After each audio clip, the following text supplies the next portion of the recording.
Hello વિદ્યાર્થી મિત્રો, એજ્યુકટેકનો ચેનલમાં આપનું સ્વાગત છે। આજે આપણે શીખવાના છીએ ધોરણ 8ની વાર્ષિક પરીક્ષાના હિન્દી વિષયના મોડલ પ્રશ્નપત્રનું સોલ્યુશન। તારીખ 16/4/2026ના રોજ લેવાનારી વાર્ષિક પરીક્ષાના હિન્દી વિષયના ધોરણ 8ના 80 ગુણના પ્રશ્નપત્રનું અહીં એક સોલ્યુશન શીખીશું। વિદ્યાર્થી મિત્રો, આ પ્રશ્નપત્ર માત્ર મોડેલ છે, તેના આધારે તમે પરીક્ષાની તૈયારી કરી શકો છો। પરીક્ષાની અંદર આ જ પ્રશ્ન પૂછાશે તેવું ના કહી શકાય। प्रश्न नंबर 1 निम्नलिखित प्रश्नों के सही विकल्प चुनकर उत्तर लिखिए। सवाल नंबर 1, सृजन कच्छ की कला का परिचय कराने वाली एक खाली जगह है। जवाब थशे बी, संस्था है। 2, कवि किसे बांटने को मना करते हैं? भगवान, सागर, इंसान के धरती? जवाब थशे इंसान। 3, उत्तर प्रदेश में शास्त्री जी कौन से पद पर नियुक्त हुए? गृह मंत्री। 4, बाबा भारती के घोड़े को देखकर आए डाकू का नाम का क्या था? जवाब थशे खड़क सिंह था। त्यारबाद प्रश्न नंबर 1 निम्नलिखित प्रश्नों के उत्तर लिखिए। पद्य विभागना प्रश्न है। 1, कवि के अनुसार कौन सी मंजिल बहुत दूर है? जवाब में लखी शकाय कवि के अनुसार मंजिल वह है जहाँ इंसानों में प्यार और एकता स्थापित हो। अभी राह तो शुरू हुई है और मंजिल यह बहुत दूर है क्योंकि लोगों में अभी भी भेदभाव, जात पात और धर्म के नाम पर बंटवारा है। सवाल नंबर 2, विद्याधन किसे मिलता है? जवाब में लखी शकाय विद्याधन उसी को मिलता है जो उसे पाने के लिए उद्यम यानी कि परिश्रम करता है। 3, तुलसीदास जी सच्चा स्वागत किसे मानते हैं? जवाब में लखी शकाय तुलसीदास जी बिना प्रेम के आतिथ्य को सच्चा स्वागत नहीं मानते। वे सच्चा स्वागत उसी को मानते हैं जिसमें मेहमान को देखकर यजमान हर्ष विभोर हो उठे और उसकी आंखों में स्नेह उमड़ आए। 4, ज्वार कहाँ कहाँ उठा है? जवाब में लखी शकाय एक और समुद्र में ज्वार उठा है तो दूसरी ओर कवि के हृदय में भावनाओं का ज्वार उठा है। इस प्रकार समुद्र और कवि हृदय इन दो स्थानों पर ज्वार उठा है। प्रश्न नंबर 1 क निम्नलिखित प्रश्नों के उत्तर लिखिए। गद्य विभागना प्रश्न है। 1, कच्छ के लोगों की हस्तकला का परिचय देने वाली संस्था कौन सी है? जवाब थशे सृजन है। 2, शास्त्री जी के जीवन का संदेश क्या है? शास्त्री के जीवन का संदेश यह है कि कर्म के प्रति अटल आस्था और संपूर्ण समर्पण। 3, खड़क सिंह को बाबा भारती देवता क्यों लगे? जवाब में लखी शकाय खड़क सिंह को बाबा भारती देवता लगे क्योंकि उन्हें अपनी हानि की नहीं गरीबों की हानि की चिंता थी। 4, ग्राहक ने ताले के बारे में दुकानदार को क्या सलाह दी? जवाब में लखी शकाय ग्राहक ने ताले के बारे में दुकानदार को यह सलाह दी कि वह दुकान पर ताला लगा दे और फिर घर जाकर आराम करे। त्यारबाद प्रश्न नंबर 2, इस परिच्छेद को ध्यानपूर्वक दिए गए प्रश्नों के उत्तर लिखिए।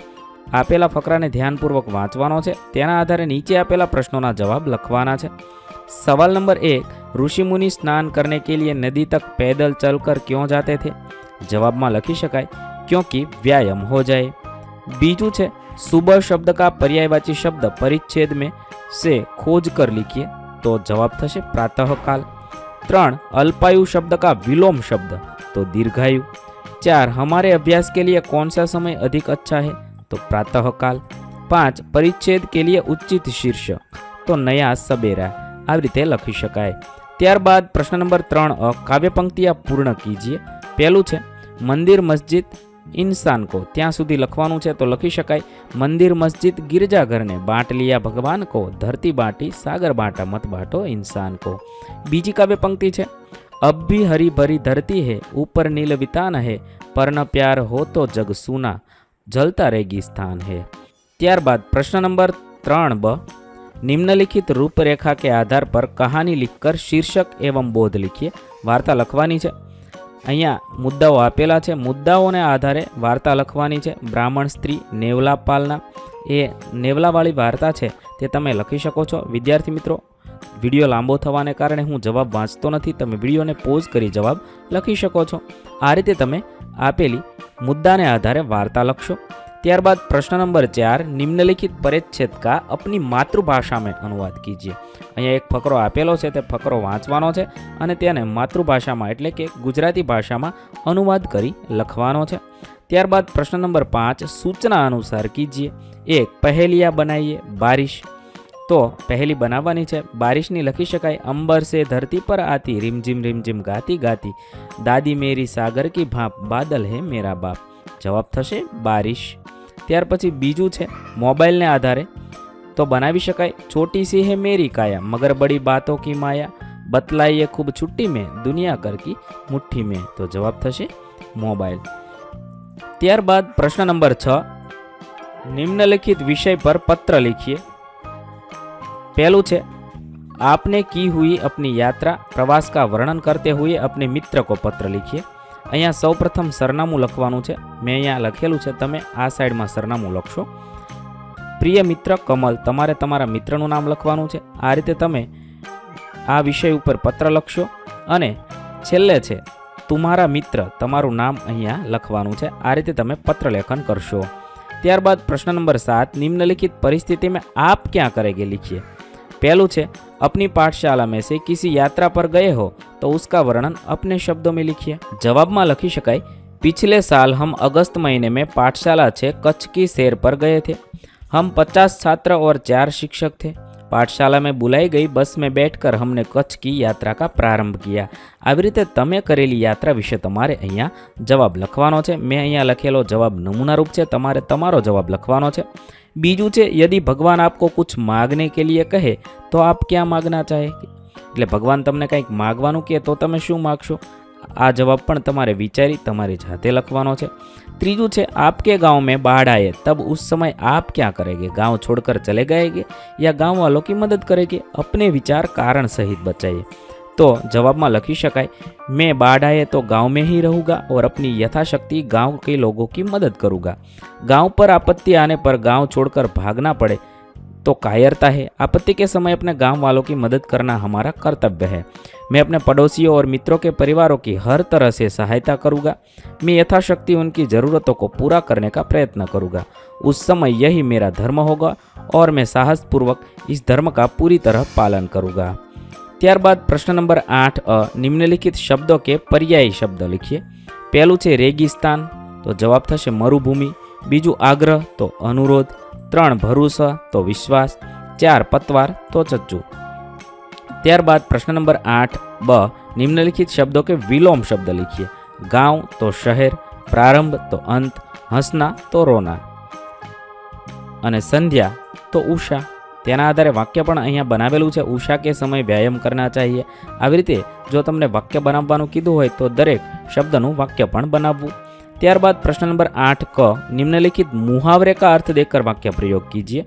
પહેલું છે सिर उठाना, तो बगावत करना. અહીંયાથી છે એ વાક્ય છે राजा कमजोर हुआ तो सामत सिर उठाने लगे. ત્યાર પછીનું છે मुंह आश्चर्य से खुला रह जाना, तो बहुत आश्चर्य होना. અહીં સુધી છે એ અર્થ આપેલો છે. પછી વાક્ય છે चौकीदार को चोरी करते देखकर मालिक का मुंह आश्चर्य से खुला रह गया. प्रश्न नंबर 8 ड, निम्नलिखित कहावतों का अर्थ देकर वाक्य प्रयोग कीजिए. 1 आप भला तो जग भला. उत्तर में लखी शकाय भले व्यक्ति को सब भले ही दिखते हैं. बीजू है दूर के ढोल सुहावने लगना. जवाब में लखी शकाय दूर से हर चीज अच्छी लगती है. ત્યારબાદ પ્રશ્ન નંબર 9 શબ્દકોશ કે ક્રમ में लिखिए. પહેલું છે ઘાટી, ગિરજાગર, મુસ્કાન, ચટ્ટાન. શબ્દકોશના ક્રમમાં થશે ગિરજાગર, ઘાટી, ચટ્ટાન અને મુસ્કાન. બીજા આપેલા શબ્દ છે તેને શબ્દકોશના ક્રમમાં લખાય તો ઉપર, મંજિલ, રેગિસ્તાન અને વિતાન. આ રીતે લખી શકો છો. ત્યારબાદ પ્રશ્ન નંબર 10 વિશેષણ કે પ્રકાર બતાઈએ. પહેલું છે સુંદર, તો ગુણવાચક વિશેષણ છે. બીજું કૃપાલુ, તો ગુણવાચક વિશેષણ. ત્રીજું ઈમાનદાર, તો ગુણવાચક વિશેષણ. અને વીર, તે પણ ગુણવાચક વિશેષણ છે. ત્યારબાદ પ્રશ્ન નંબર 11 अव्यय का भेद पहचान कर उत्तर लिखिए. पहलू है उमंग और स्मित घर चले गए, तो अहिया और है ए अव्यय है. बीजू है वाह क्या कैच लिया है, तो वाह ए अव्यय है. 3 दुर्योधन तथा कर्ण में गहरी मित्रता तथा ए अव्यय है. चौथું वह तेज दौड़ा, तो तेज ए अव्यय है. आ रीते तमे लखी शको छो. त्यारबाद प्रश्न नंबर 12 है किसी एक विषय पर 150 शब्द में निबंध लिखिए. मेरे प्रिय शिक्षक. मैं अहिया प्रिय शिक्षक विषे लख्યું છે. તમે આ મુજબ જવાબ લખી શકો છો. વિદ્યાર્થી મિત્રો, જવાબ લાંબો થવાને કારણે હું જવાબ વાંચતો નથી. તમે વિડીયો પોઝ કરી જવાબ લખી શકો છો. એના અથવામાં છે વિજ્ઞાન છે યા વરદાન યા અભિશાપ.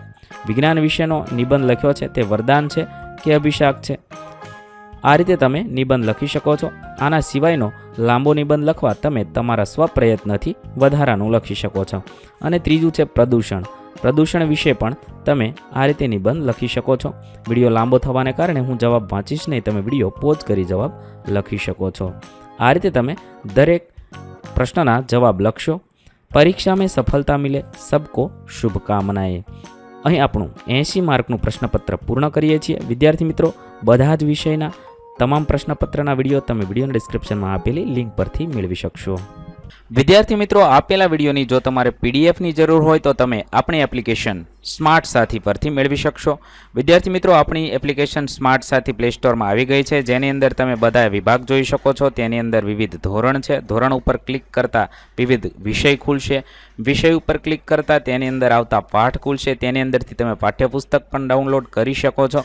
તેની અંદર આપેલા પાઠમાં ક્લિક કરતાં તમે પાઠની પીડીએફ, સ્વાધ્યાયની પીડીએફ, સ્વાધ્યાયન પોથીની પીડીએફ, પાઠના વિવિધ વિડીયોઝ, સ્વાધ્યાયના વિડીયોઝ, સ્વાધ્યાયન પોથીના વિડીયોઝ બધું જોઈ શકો છો. અને ડાઉનલોડ પણ માત્ર એક ક્લિકમાં કરી શકો છો. વિદ્યાર્થી મિત્રો, આપણી એપને સપોર્ટ કરજો, ડાઉનલોડ કરજો.